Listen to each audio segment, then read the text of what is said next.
কলকাতার কুমোরটুলির নাম তো শুনেছেন, অলি গলিতে যেখানে মায়ের মূর্তি তৈরি করা, ঠিক সেই রকমই এই হায়দ্রাবাদের অলি গলিতে খুব সুন্দর সুন্দর ডিজাইনের গণেশ মূর্তি কিংবা দুর্গা মাতা আরও অনেক দেবদেবীর তৈরি করা হয়। চললাম হায়দ্রাবাদের ফেমাস মার্কেট ধুলপেটে। ধুলপেটে আসার পরে কি তাকাচ্ছি সেই দিকে গণেশ। এই ধুলপেটে কিছু কিছু জায়গায় চলছে ফুল দমে গণেশ ঠাকুর প্রস্তুতি। এই হচ্ছে দোলাপাড়ের এরিয়া, যেদিকে তাকাবেন সেদিকে সব মূর্তি তৈরি করা হচ্ছে। এখানে কিন্তু প্রত্যেকটা অলিগলিতে মূর্তি তৈরি করা হয়। যেমন দেখতে পাচ্ছেন এখানে কিন্তু মূর্তি তৈরি করা হচ্ছে। এই একটা গলিতে, প্রত্যেকটা গলিতে কিন্তু গণেশ ঠাকুরের আইডল তৈরি করা হচ্ছে। আপনি যেদিকে যাবেন সেখানে কিন্তু গণেশ ঠাকুরের আইডল এখানেও তৈরি করা হচ্ছে। এখানে কিন্তু ডাইনোসরের ওপরে বসে রয়েছেন আমাদের গণেশ ঠাকুর। এখানে কিন্তু খুব সুন্দর একটা ডিজাইন তৈরি করা হচ্ছে।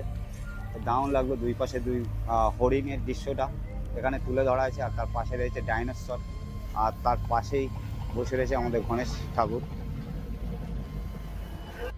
এখানে কিন্তু কাজ অলরেডি চলছে।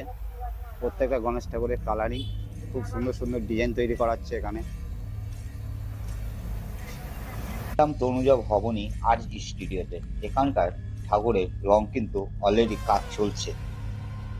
এখানে গণেশ ঠাকুরের মাথার উপরে রয়েছে আমাদের জগন্নাথ দেব আর বাবা ভোলানাথ, আর পঞ্চমুখী সাবেক খুব সুন্দর একটা ডিজাইনে তৈরি করা হয়েছে গণেশ ঠাকুরকে। আর গণেশ ঠাকুর দুপাশে রয়েছে বলরাম আর সুভদ্রা। আপনি এই ধুলপেট মার্কেটের মধ্যে আসলে 1 ফুট থেকে শুরু করে 12 ফুট অবধি প্রত্যেকটা গণেশ ঠাকুরের বিভিন্ন রকমের ডিজাইনের মডেল আপনি কিন্তু দেখতে পাবেন। আর খুব সুন্দর সুন্দর ডিজাইন কিন্তু তৈরি করা এই ধুলপেট মার্কেটে প্রত্যেকটা গলিতে কিন্তু তৈরি করা হচ্ছে আমাদের গণেশ ঠাকুর। শুধু গণেশ ঠাকুরই নয়, এখানে কিন্তু প্রত্যেকটা দেবদেবীর মূর্তি তৈরি করা হয়। ধুলপেট মার্কেটের মধ্যে যে গণেশ ঠাকুরের ডিজাইনগুলো তৈরি করা আছে সেইগুলো একবার আপনারা দর্শন করুন। এত সুন্দর সুন্দর এই মার্কেটের ভিতরে গণেশ ঠাকুর তৈরি করা হচ্ছে। আর এক একটা গণেশ ঠাকুরের মডেল এক এক রকম, খুব সুন্দর সুন্দর ডিজাইন। কিন্তু রাস্তার দুই ধারে লাইন বরাবরে রাখা হয়েছে আমাদের গণেশ ঠাকুরকে। খুবই সুন্দর একটা মার্কেট এই ধুলপেট, একদম অবাক করার মতো মার্কেট পেয়েছি।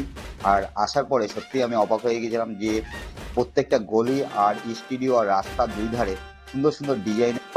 এই গলির মধ্যে যে ডিজাইনের গণেশ ঠাকুরটি তৈরি করা হয়েছে সেটি হচ্ছে একদম সাপের মাথায় দাঁড়িয়ে আছে আমাদের বাবা মহাদেব রূপে গণেশ ঠাকুর। খুব সুন্দর একটা ডিজাইন কিন্তু এখানে কিন্তু আমরা দেখতে পেলাম। তো দারুণ লাগলো বাবা মহাদেবের রূপে গণেশ ঠাকুর।